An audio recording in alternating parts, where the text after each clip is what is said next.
یہ کہ ممتاز عالم دین جناب مولانا طارق جمیل صاحب کے بینک اکاؤنٹس منجمد کر دیے گئے ہیں۔ طارق جمیل صاحب کے بینک اکاؤنٹس منجمد کر دیے گئے ہیں اور اس میں سے 49 ارب روپیہ برآمد ہوا ہے، 49 بلین روپیز۔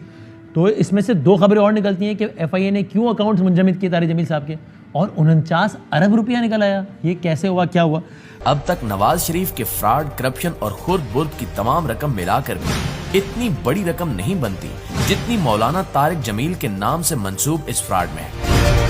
ایک صحافی نے دعویٰ کیا ہے کہ مولانا طارق جمیل کے خلاف حکام نے انکوائری کا آغاز کر دیا ہے اور ان کے تمام بینک اکاؤنٹ سیل کر دیے گئے۔ ایف آئی اے حکام نے مولانا طارق جمیل کے اکاؤنٹس میں 49 ارب روپے پکڑے ہیں اور ان کے تمام اکاؤنٹس منجمد کر دیے گئے۔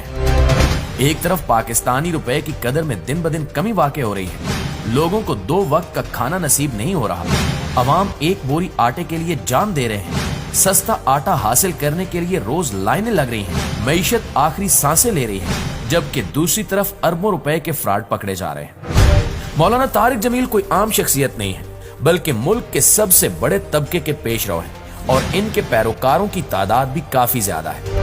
ان کے چاہنے والے اس بات پر یقین نہیں کریں گے، لیکن میڈیا اور سوشل میڈیا پر ان کے حوالے سے انتہائی متضاد خبریں آ رہی ہیں، جبکہ مولانا طارق جمیل صاحب خود کینیڈا چلے گئے ہیں۔ لیکن یہاں سوال یہ اٹھتا ہے کہ 49 ارب روپوں کی اصل کہانی کیا ہے؟ جمی ڈانسر کون ہے؟ کون ہے جو طارق جمیل کے لیے گوگی گینگ سے رابطے کروا رہا ہے؟ مولانا طارق جمیل کو کس نے کینیڈا جانے کا مشورہ دیا؟ مونس الہی، پرویز الہی، بشرا بی بی، عمران خان، عثمان بزدار، ملک ریاض اور سائرہ انور کا اس معاملے سے کیا لینا دینا ہے؟ ایف آئی اے نے اب تک کن کن اکاؤنٹس کی انکوائری کی ہے؟ طارق جمیل کے اکاؤنٹس کن بینکوں میں ہیں؟ کیا مولانا طارق جمیل نے ہارٹ اٹیک کا ڈرامہ رچایا ہے؟ کینیڈا میں ان کے کتنے بنگلے اور رقم موجود ہیں؟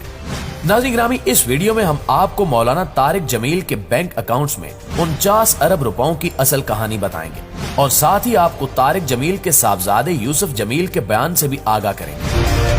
معزز دوستو، مولانا طارق جمیل ایک مذہبی پیشوا ہیں اور دنیا بھر میں دین اسلام کے حوالے سے ان کے بیانات سنے جاتے ہیں۔